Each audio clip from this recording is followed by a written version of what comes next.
Ladies and gentlemen, the 45th and 47th President of the United States, Donald J. Trump.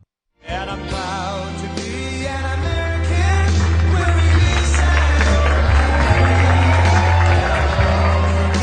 the men who died, who gave that right to me, and I gladly stand up next to you and defend us today. Because there ain't no doubt I love this land. God bless the USA.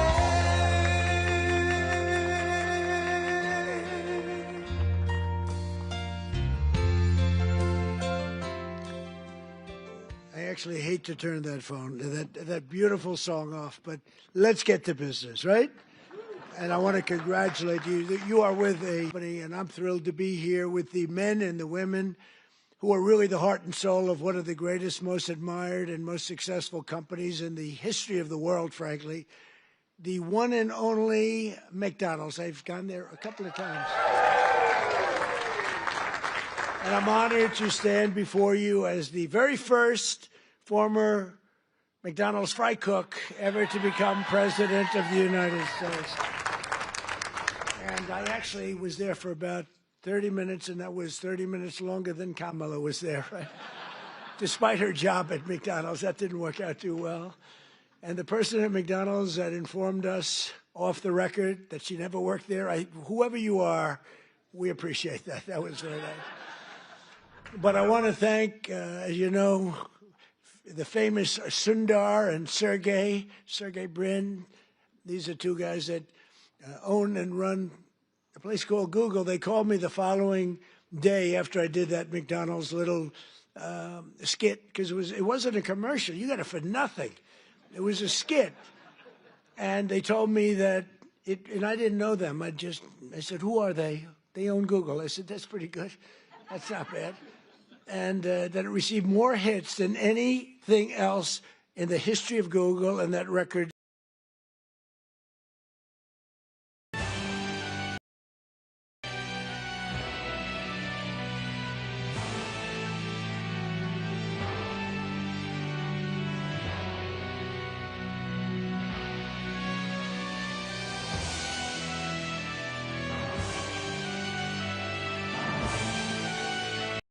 To believe it would go another route, but we really did. You fed us very well, and I even got Bobby Kennedy to eat a Big Mac.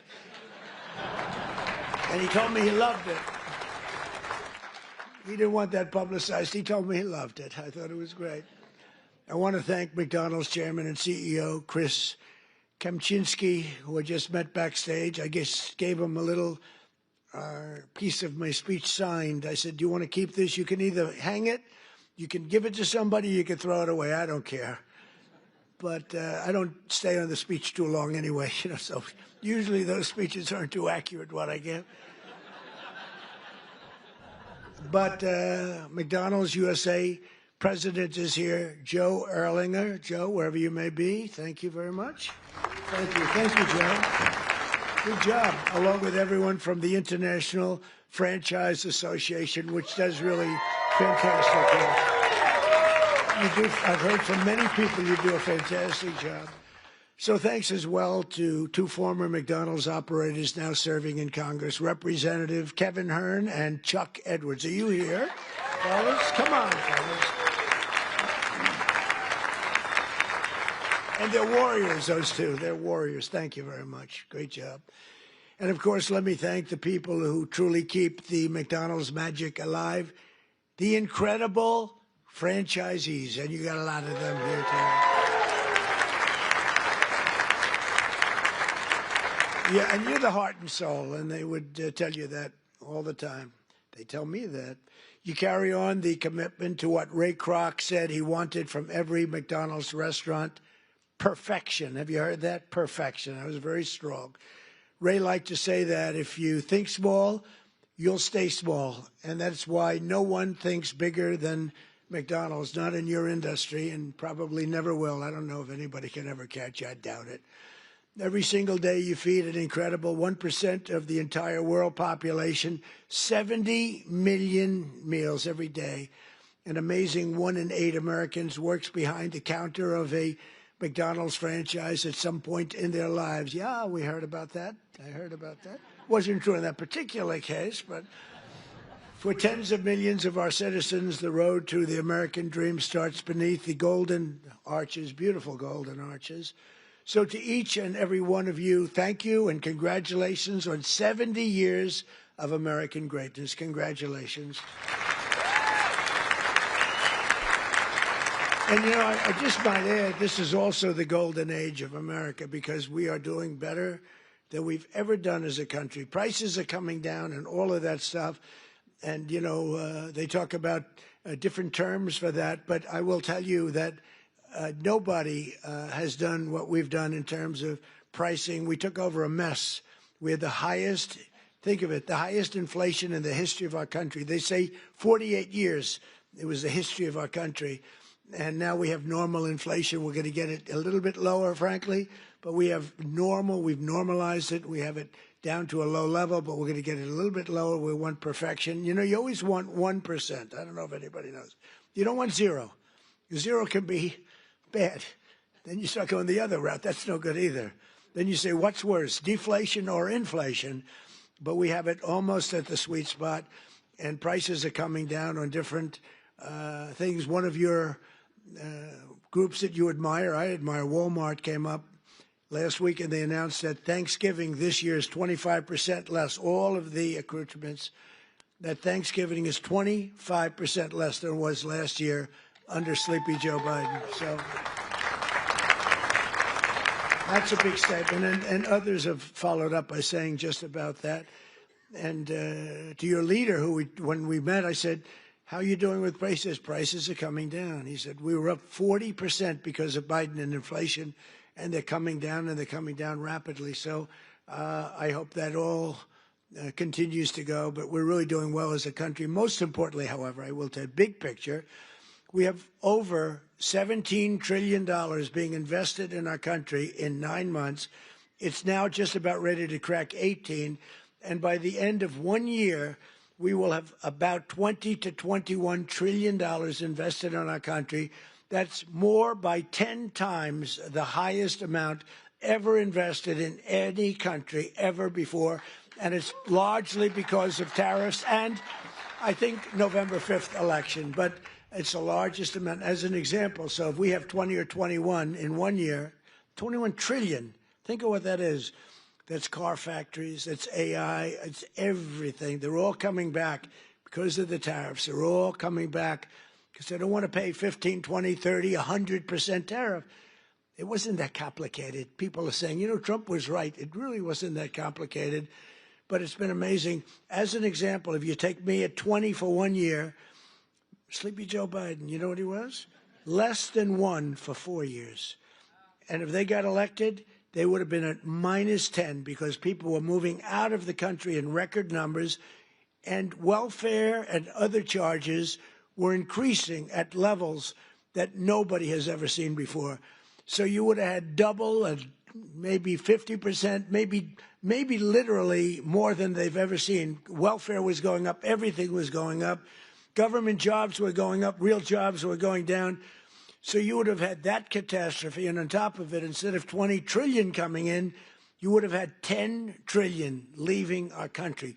In other words, you would have had a catastrophe. You probably would have had a bankrupt country. You are so damn lucky that I won that election. I'm telling you. It's actually true. I hope the press covers that. You know. Sometimes he got up and he ranted and raved and bragged. I don't brag. I just give you the facts. It's true. But those in this room know the people of our country better than anybody. And before the sun rises, you're up serving hot coffee to construction workers, nurses, and police officers on the way to the job. In the evening, you stand ready with the fast dinner and a smile for busy moms and their children as they race from school to soccer practice. Really is. It's Americana.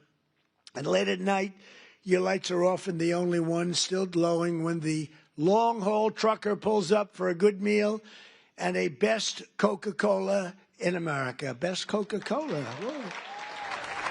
And I'll bet they use real sugar in your Coca-Cola.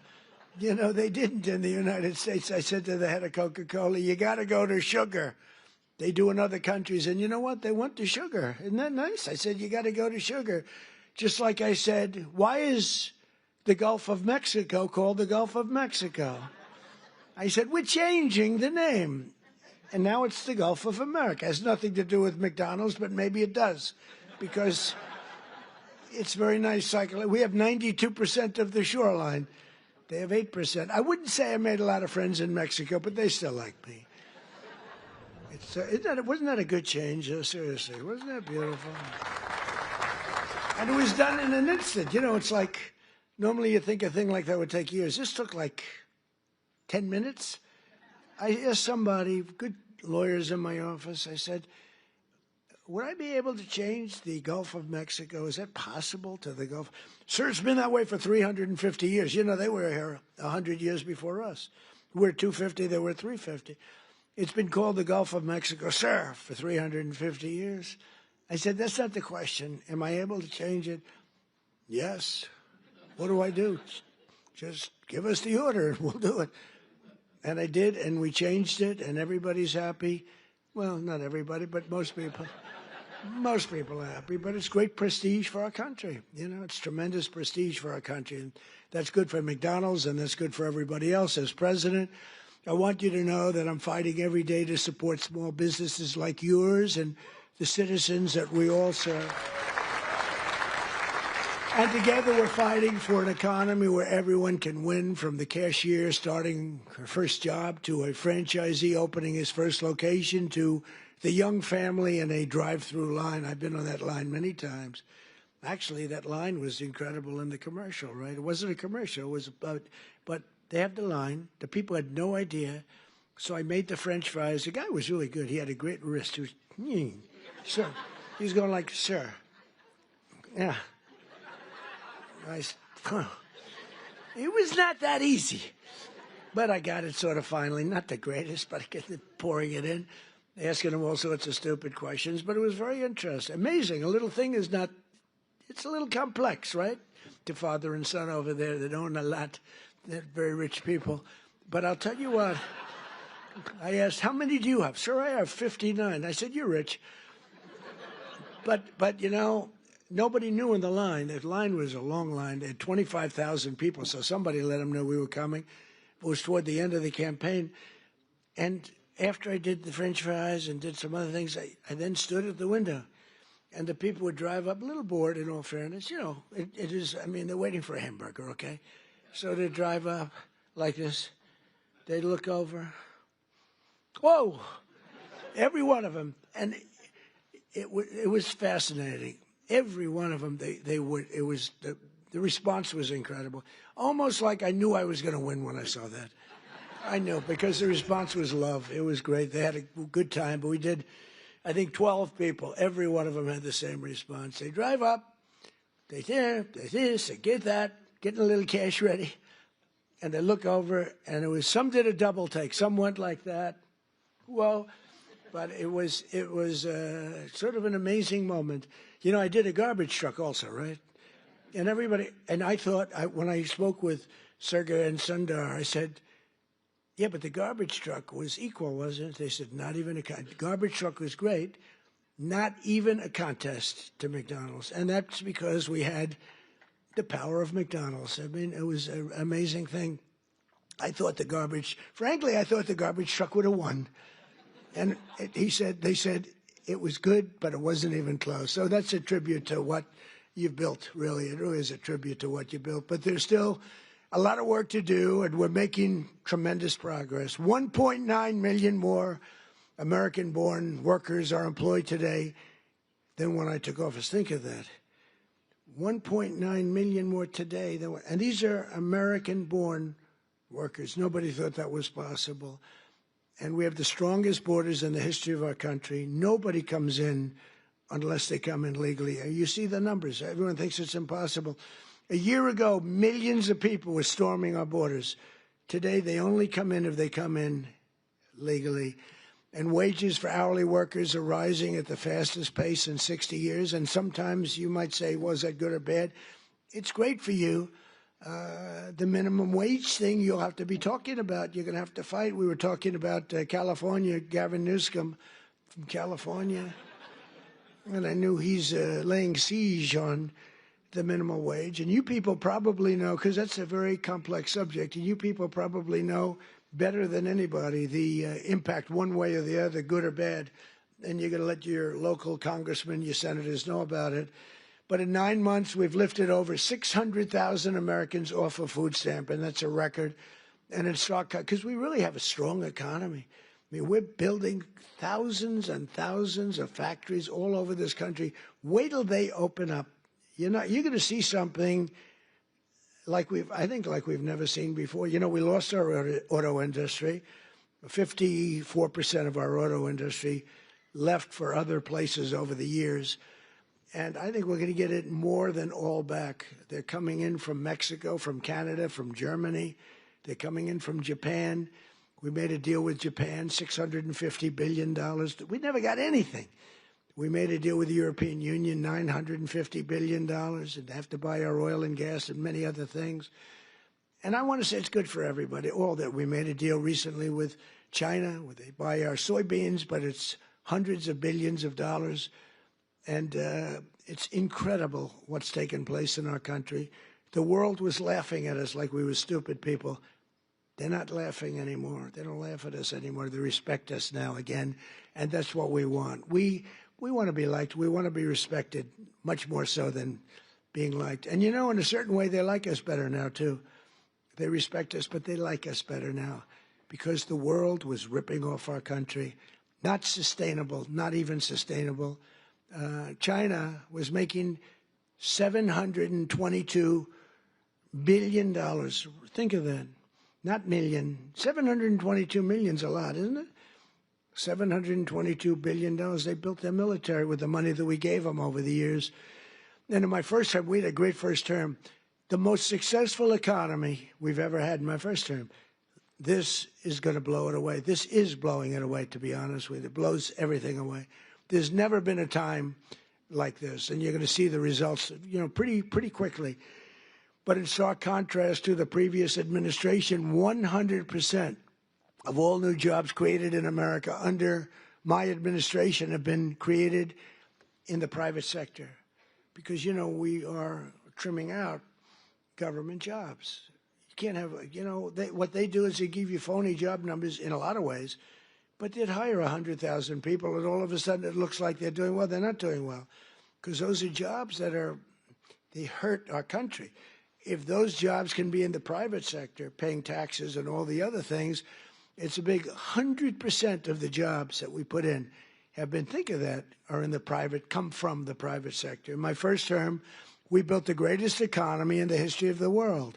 And now we're doing it again, but this time it really is, as I said, much stronger, much better.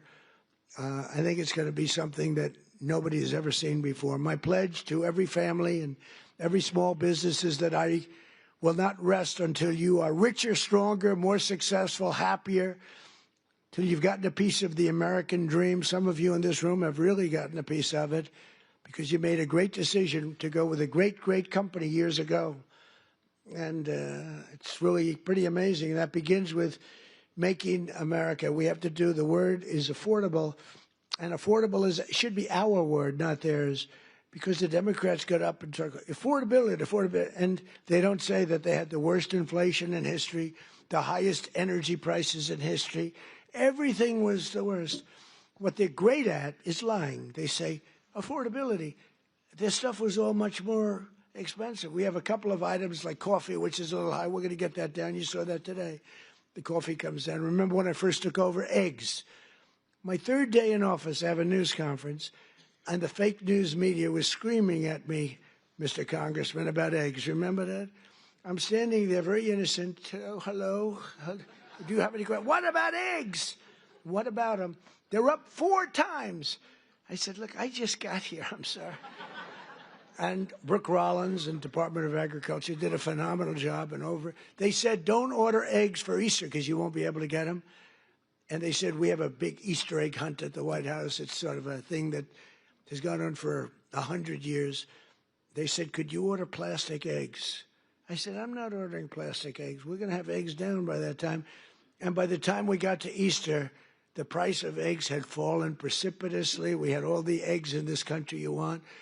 And we know what we're doing. I mean, we know what we're doing. We rebuilt our military. We have the greatest military anywhere in the world. We make the greatest military equipment anywhere in the world.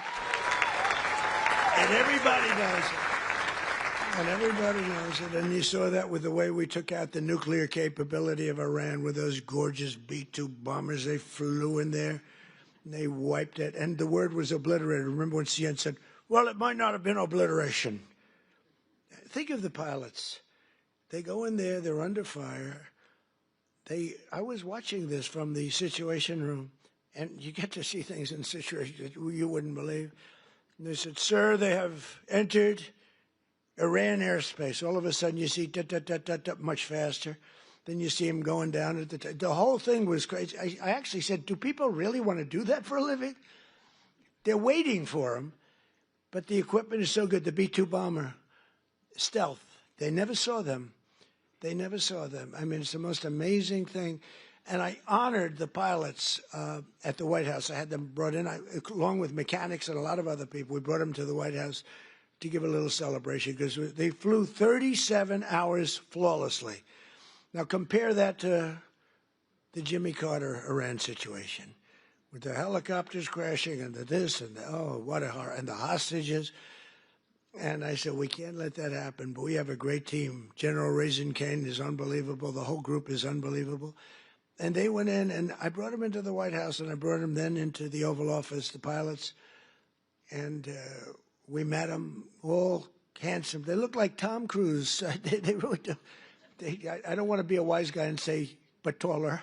I'm not going to say that. No, they're perfect specimens. I mean, these guys are like from a movie. I could take everyone, put them in a movie. And I said to him, so what's the story with that raid? Did you expect, because you remember I pulled it back? Because I saw reporting that we're going to be leaving at a certain time. And I said to the general, is that not good that they think that? And they sort of got it right. They saw a lot of activity. Actually, you know why? They saw one of the things. They saw a lot of unbelievable activity going on at the McDonald's next to the base where they take off. The McDonald's was doing 5 times. They were going crazy. So they say, there's something going on over there. The biggest activity that McDonald's had ever had. And it was a nice story, how well it's doing. But that was not a good story for us.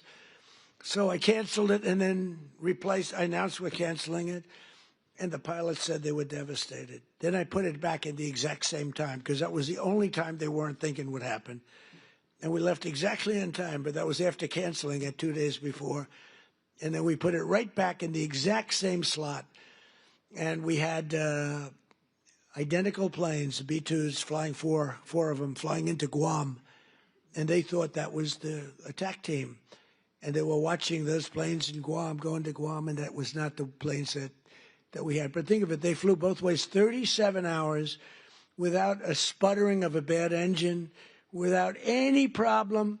But they got in and they said they have entered Iran airspace and the enemy's waiting for them. And they dropped the bombs. They hit every chute. You know, they have air chutes that go deep into the granite mountains. If you don't hit those chutes, the damage won't be as big as you want. And every bomb hit every chute. And then we hit them with rockets from a submarine that was quite a distance away, 30 of them. Let's put it this way, they got hit. And it totally took out the nuclear capability. And I said to these guys when they came in to the office, I said, do you guys like doing this stuff? You know, they said, sir, it was the greatest day of our life. Can you believe this, Congressman? It was I mean, they're like heroes. They're like American heroes. Who the hell wants to sit? You know, those ships are very big, but they're very small when you're up way high, going very fast. And he said it was the greatest day of our life. And they told me something that I didn't know. They said that, sir, Do you know we waited 22 years for this, our predecessors and us. We would practice this run for 22 years. I didn't know that. For 22 years, we had to practice. We'd do it 3 times a year. We would practice this exact run. And then when you canceled it, because I canceled when they heard that we were coming, we were devastated. I said, see, now if I were a flyer and they canceled, I'd be extremely happy. Well, we're canceled, so let's forget it. But we were devastated. So I said, this is something you really love, right? Yes, sir. We were so honored. This was the greatest day of our life. I mean, it's really great. We just have incredible people in this country. It's an amazing story. And they hit, and then they said, skedaddle, the word skedaddle. And that plane went psh, like this. You know, when it drops a bomb, it goes down very steeply because that gives it a better angle and, you know, more speed for the bomb. Very, very heavy bombs. And they go, boom. And as soon as those things, the one pilot, the first one said, skedaddle. And that thing just turned in its side. And it's so unbelievable. And that knocked out Iran nuclear capability. And all of the Middle East became a different place. And now we have peace in the Middle East. And at the United Nations today, they approved the Board of Peace, which is I'm going to chair. And we're picking the leaders or the heads of the most important nations in the world. I think it'll be a board like no other than perhaps the McDonald's board. You have a very good board. You actually have a very good board. But nobody thought a thing like that was. This just happened today. The Board of Peace, and it's going to be comprised of myself and leaders of other very important nations and very respected nations, and it's going to be something I think is going to be very important. It was just approved. It was just endorsed by the United Nations. It was pretty great. It's a big thing. I think it's one of the most important things the United Nations will ever do, actually. But Joe Biden's prices and his hikes cost a typical American family an estimated $33,000 and hit your workers and your customers and your small businesses. Very, very hard. The Biden administration started the affordability crisis, and my administration is ending it. I'm ending it. Prices are way down. If you just look, so we don't have, as I said, the inflation, but our energy prices are way down. And, you know, despite hamburgers being a big business, energy is one business that's bigger.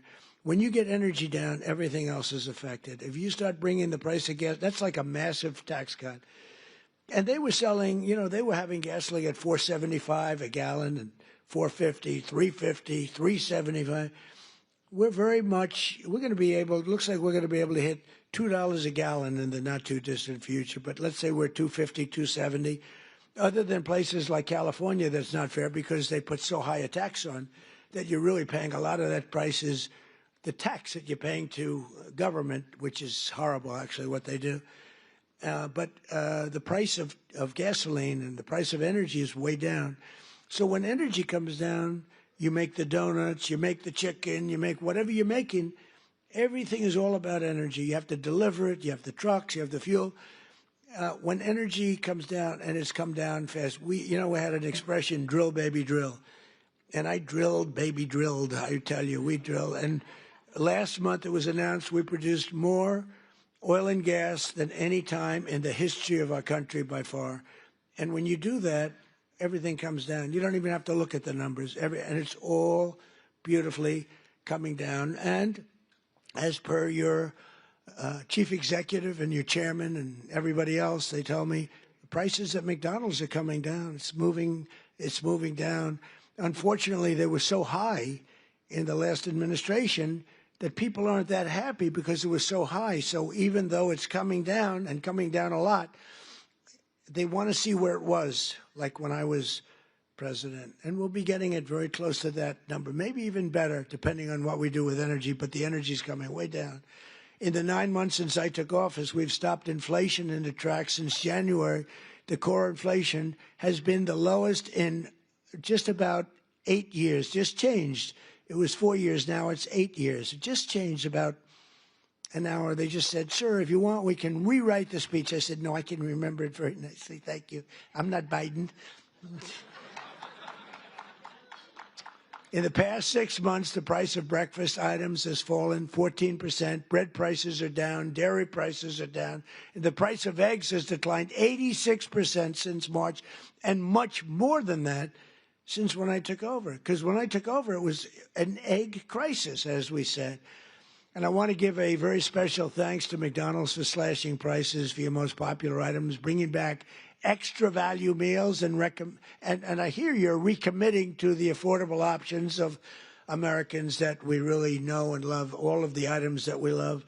And I hear that McDonald's is playing a very big role in that. We're getting prices down for this country, and there's no better leader or advocate than McDonald's. And I believe the next time maybe I'll have to be back here again next year if you get them down enough, okay? That's all you have to do for me is get them down enough. We'll come back. We'll come back, Mr. Chairman. But while Democrats wanted to give Americans the largest tax hike in history in July, I proudly gave you the largest tax cuts in American history and signed the one big beautiful bill, I call it the great big beautiful bill, into law. That includes no tax on tips, no tax on overtime, and no tax on Social Security for our great seniors. That is a big deal.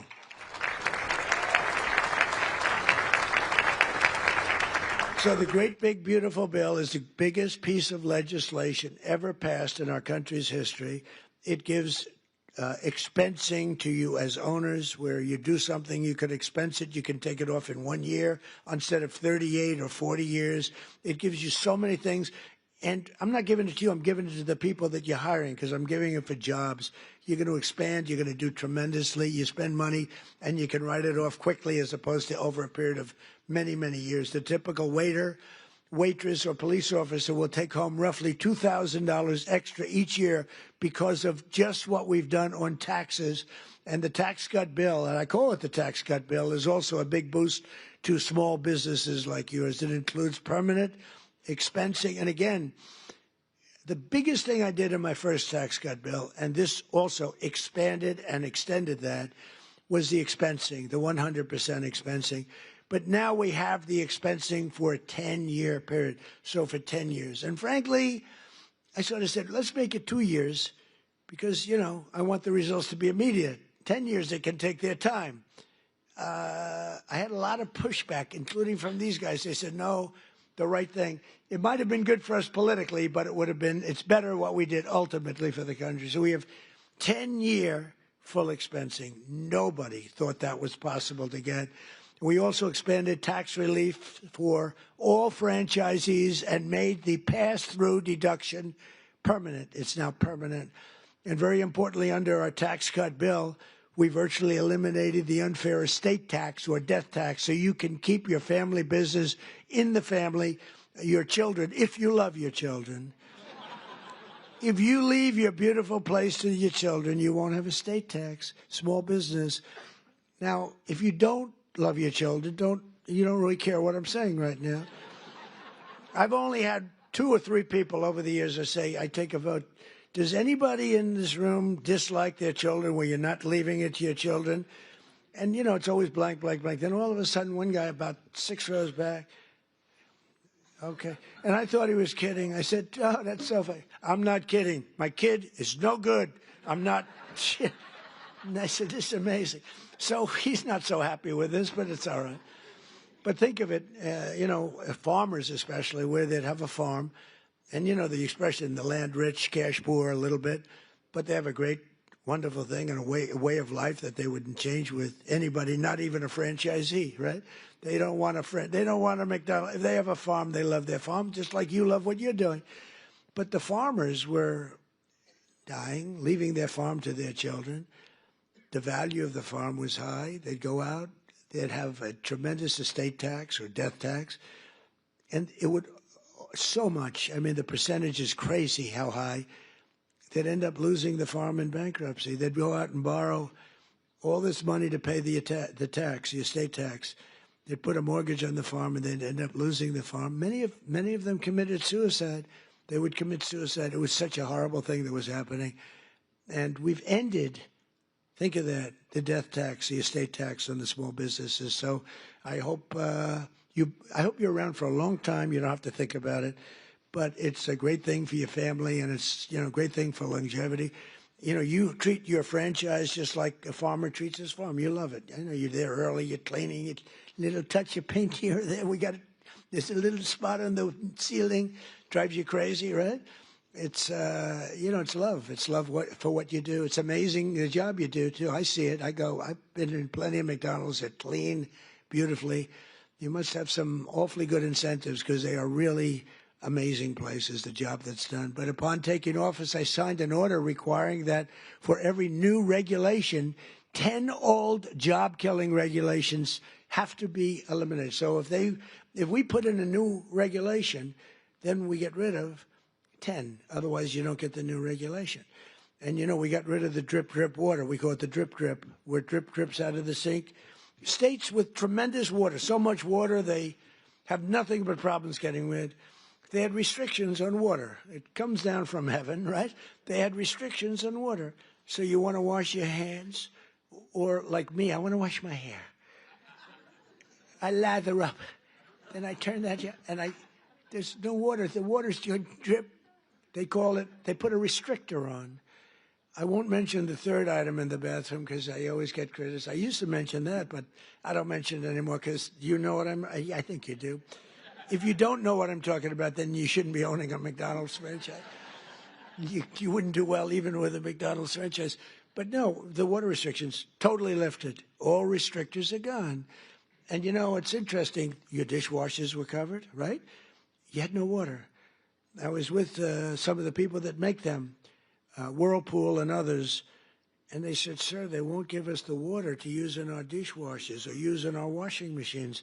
The washing machines have no water. I mean, it's like a glass of water, half a glass of water. We need water. And I said, how bad is it? He said, well, like the dishwasher. They put the dishes in, and they just keep pressing the button, they end up using more water.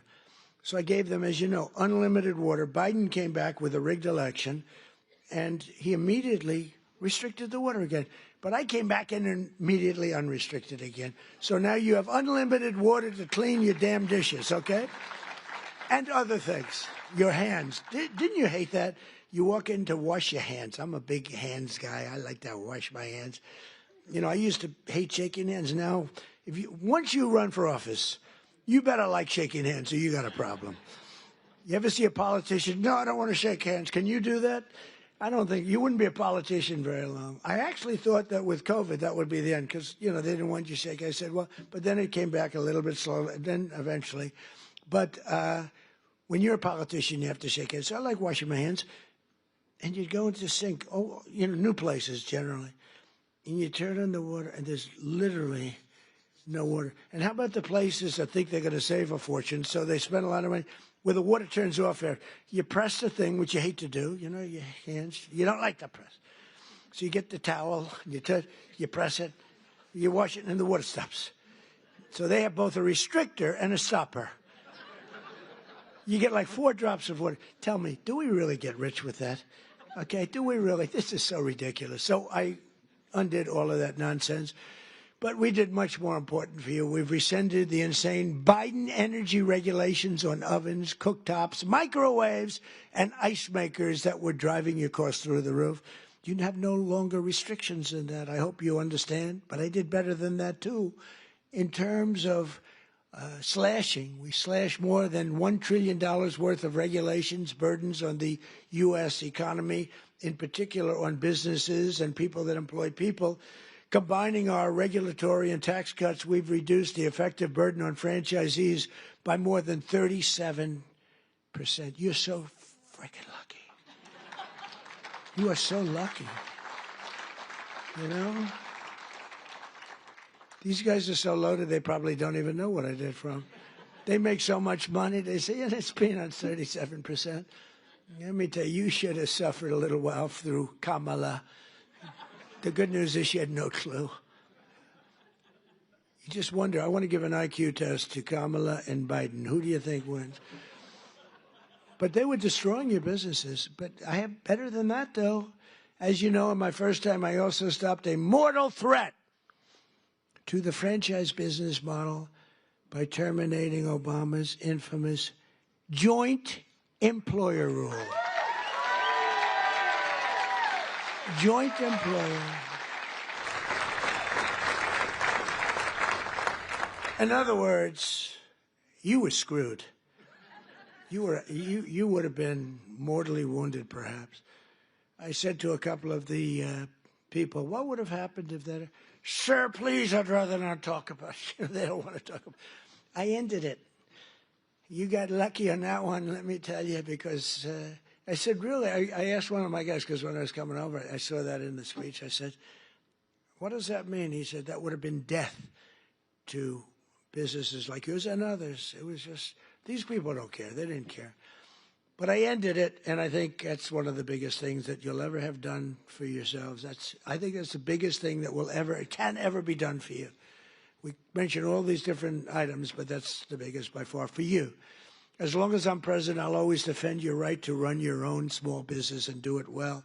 And some of your small businesses have become very large business. One of the franchise owners here today is Carlos Matios Sr., who escaped communist Cuba when he was just 6 years old. In America, Carlos took jobs as newspaper delivery boy, a factory worker, and eventually became a New Jersey police officer. Then, in 1998, Carlos switched careers and moved to Virginia, where he took over his first McDonald's. Where's Carlos? Is he around here? Let me see. Come on, stand up. Stand up, and your son too. Stand up, your son. Good-looking son.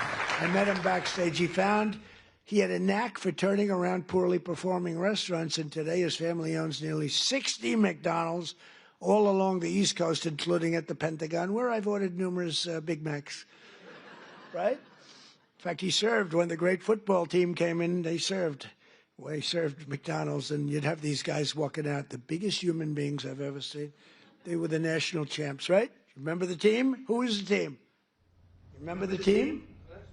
He said Clemson, that's right. And these guys, I don't know, they were, like 6'6". What do you weigh? Sir, I weigh 392. I said, but you reported it much. I said, yeah, that's what they say. But and he'd have like 12, just each. And I thought he was bringing them back to the rest of the team. I said, that's nice, but maybe the team wants them. No, this is what I said, are you going to eat all of them? Yes, sir. He didn't even know what I was talking about. But you served it, and you did a great job. In 2019, when we hosted that great Clemson Tigers at the White House, I literally brought dozens of quarter pounders from McDonald's. We bought a whole thing. We bought the quarter pound. We bought actually just about it. Well, he really had no choice because he just took everything he had in the whole restaurant. We got whatever the hell, probably whatever didn't sell, we got, right? But Carlos is here with Carlos Jr., his son, who started as a cashier and now runs dozens of the restaurants.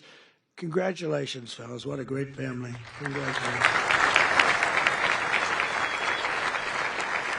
So in conclusion here tonight, carry on and really just keep going and inspiring that legacy and that pride that you have at really beyond almost all else.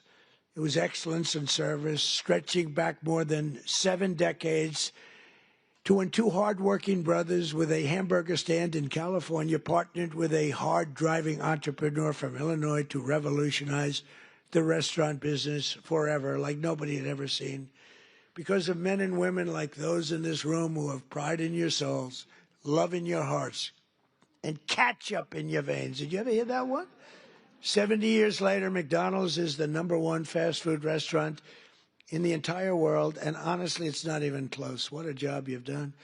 And it still is really growing stronger with 900 new restaurants planned in the United States in the next 2 years alone. And I think with the great, big, beautiful bill, you might even double that number. I can imagine you'll double that number. But it's amazing to watch you grow. You know, the big ones, they get a little slow, they get a little fat, they get a little sloppy.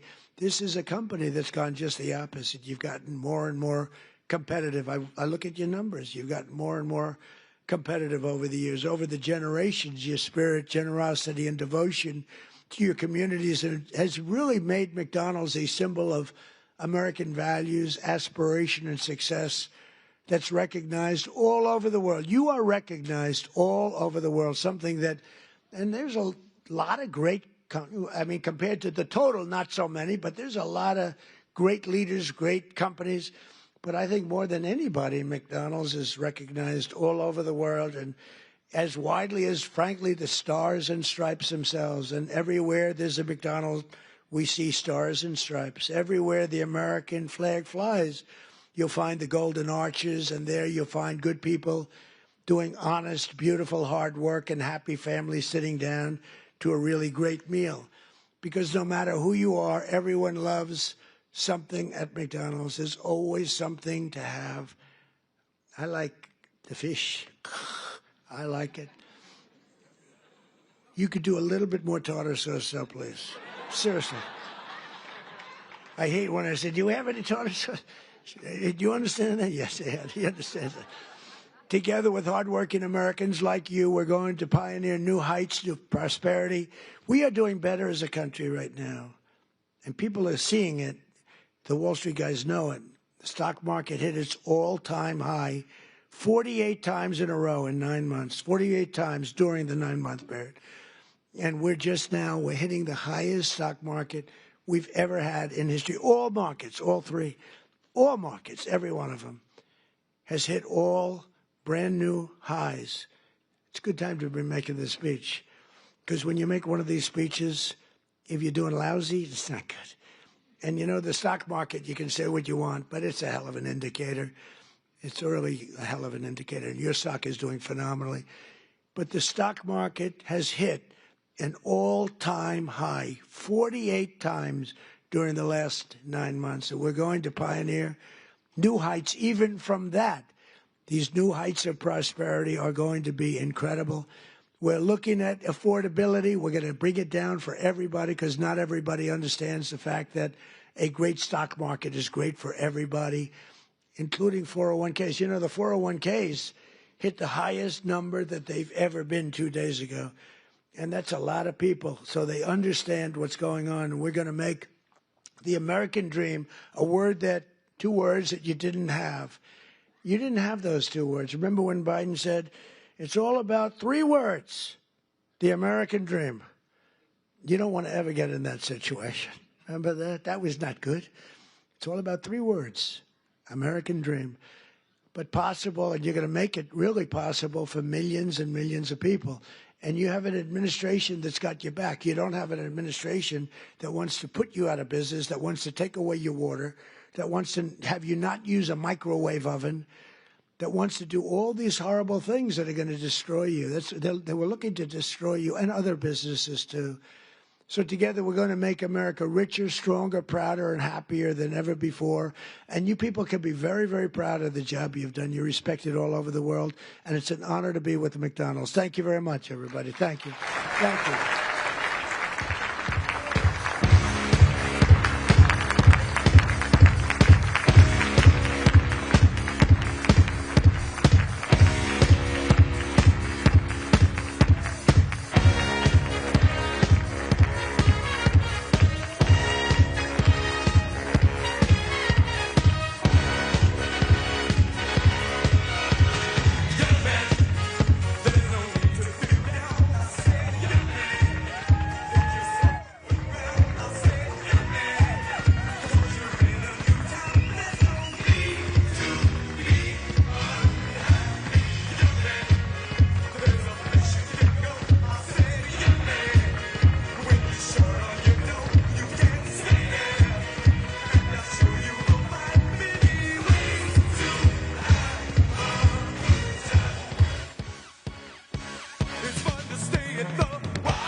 They have ever